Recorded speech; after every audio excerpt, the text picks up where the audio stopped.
Joining us is a man who is no stranger to the Observer. Let me say a pleasant good evening to Oropouche East MP and UNC Shadow Minister of Energy and National Security, Dr. Roodal Moonilal. Pleasant good evening, sir. Good evening, Mikey. Good evening to all your listeners across Trinidad and Tobago, the region, and the wider hemisphere. Yes, indeed. Well, a lot has been taking place, especially all this talk over the Dragon gas deal.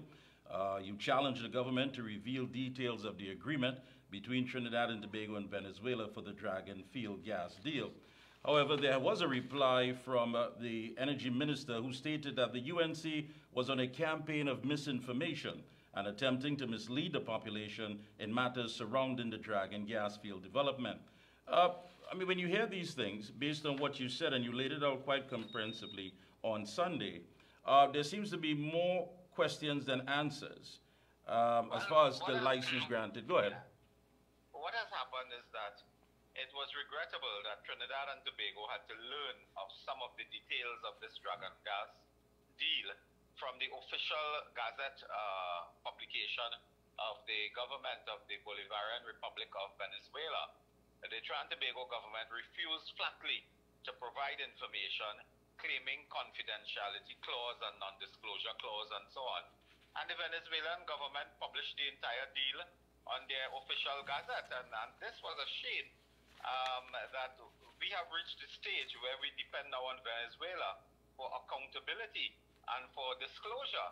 That is a shame given the historic record of Venezuela on democracy, transparency, and openness. And my issue was always that the government should have leveled with the population. Tell us. I've noticed today in the press there are some energy experts and economists and so on indicating, well, the formation of a special purpose state company is nothing new, is nothing irregular, that is normal in these arrangements. I never said that it was irregular or it was not normal. My point is that they hid this from us. The opposition had to go with a torchlight in the dark of the night to find this company and the shareholders and the directors and the date of incorporation and so on. While the government had two opportunities on the 28th of November 2023 and the 23rd of January 2024 in the Parliament on a historic motion by Senator Wade Mark, and they refused flatly to give any information. That to me is the matter that they should be condemned on, not whether or not a special purpose company is regular or not regular. And Senator Mark's motion, reminding you, was to ensure that this government report every 3 months on developments re the Dragon deal and to ensure accountability, transparency, disclosure. Senator Mark should be complimented for filing and debating that motion. And the vote was 15-15. The presiding officer, the president appointed by the PNM, voted for the PNM and made it 16 with a casting vote. But it was 15-15. And as I said, the issue there is, why did they hide that from the people of Trinidad and Tobago? Why are they hiding the signature fee? There's something called a signature fee. Yeah.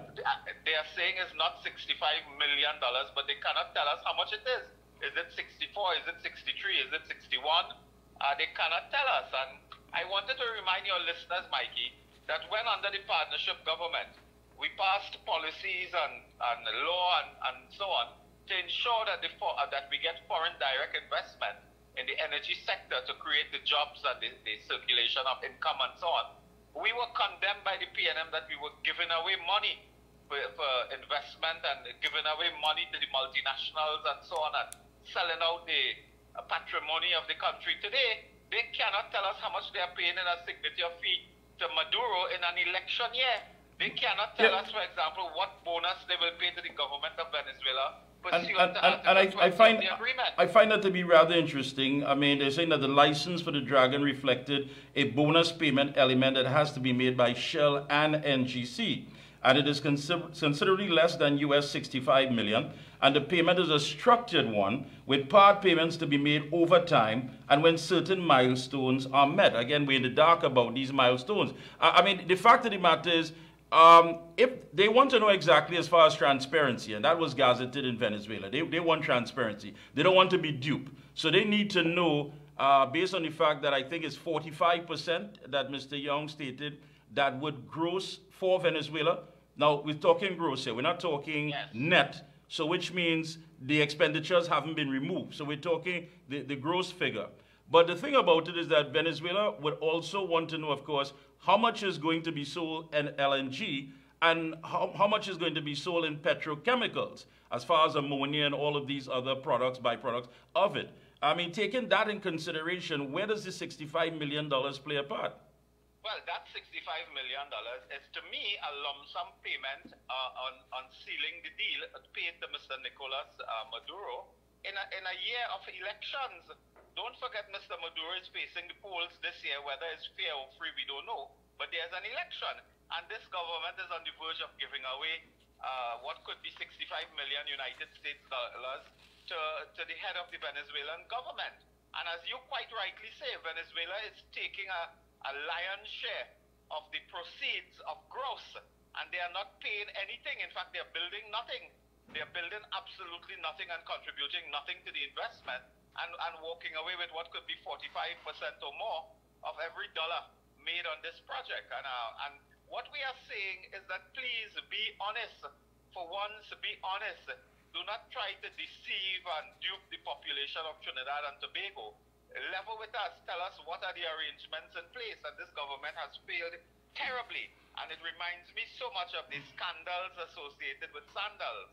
Yeah. When we had to learn from Barbados what the deal was, and we couldn't learn in Port of Spain. And that is a serious matter that we intend to keep on the front burner. But not only that, I mean, the fact of the matter is that the Prime Minister returned. He said that directly there wouldn't be any effect based on these, the reimposing of the sanctions. But again, we have been sold as a country that this is the all and end all to take us into the future. The Prime Minister himself has made it clear that this is for the future children and what have you. And why is it that all our eggs are that in this one economic basket, we seem to not be getting clarity? The Prime Minister is muddled in his thinking. This gas deal, I mean, people don't know, but they have not even signed properly this deal. We do not know when gas will be sent from Venezuelan fields to Point Lisas or Point Fortin, as the case may be. We don't know. We don't know when the first gas will arrive. We don't know when Shell will properly and finally sign off on this deal. You know, we don't know what is the signature fee. We don't know what is the bonus. This is making arrangements in the dark. And when we call them out, they are muddled in their thinking and in their viewpoint. Today I listened to the Prime Minister for a while, and it was fascinating. 7 years later, after the manpower report was laid in Parliament, he comes to say the report is not being implemented, but he is the government. He is the Prime Minister. The government drives the implementation of programs and actions and policy, not the Parliament. The Parliament makes laws. Ask him which law pursuant to that manpower resource came to Parliament that the is not being implemented, and he is the man to implement. So this is disgusting that he had absolutely no solution today to deal with rampant crime. As I talked to you, I was just informed by a colleague, I was just informed of another robbery that took place, you know, in South Trinidad tonight, with bandits storming a home and tying up the people, the residents, and stealing from them their cash, jewelry, valuables, and so on. And today, Keith Rowley spoke, and you had no sense that he has a clue as to what to do. Yeah, you had the Chamber saying that, of course, this morning before he made that press conference, that they wanted some real, tangible sort of solutions to this crime situation. I mean, we are under siege by these criminal elements, and I think it was just last night that the opposition leader said it is a respectful view that Dr. Rowley should refer to his own statement as opposition leader in 2012, when he said if the government cannot deal with crime, then the government itself is part of the problem. We hear a lot of things going back and forth in the blame game, but that does nothing to solve the fact that we have senior citizens who are under siege. Mikey, Rowley thinks in binary terms. In binary terms, he is not wrong and the UNC is to blame. That is how he sees the world. That is his worldview, is binary. And we will not have this problem of crime if we remove the PNM. And I keep saying, and I want the business community to hear loud and clear, that you cannot deal with crime and keep the PNM. That is the fallacy, that is the myth, that there's someone to peddle, that somehow we could solve crime by keeping the PNM. You cannot. The The PNM has to be removed. The society needs to be mobilized, agitated, and organized, and remove them. And in 6 months or less, you will see a turnaround with this situation of crime under United National Congress government. We have the plans and the policies. Yeah, he made it clear, of course, that the government will support the Commissioner of Police, Ms. Erla Harewood Christopher. He noted that he had no intention to use today's press conference to dismiss the National Security Minister or the top cop in light of certain concerns of murders and gun violence. But again, going back to that same police manpower audit from 2017, he says that there are many challenges plaguing the police service and in difficulties in finding leadership in the organization. But you have the NTA... When we had a police commissioner from Canada, they chased him out. Right.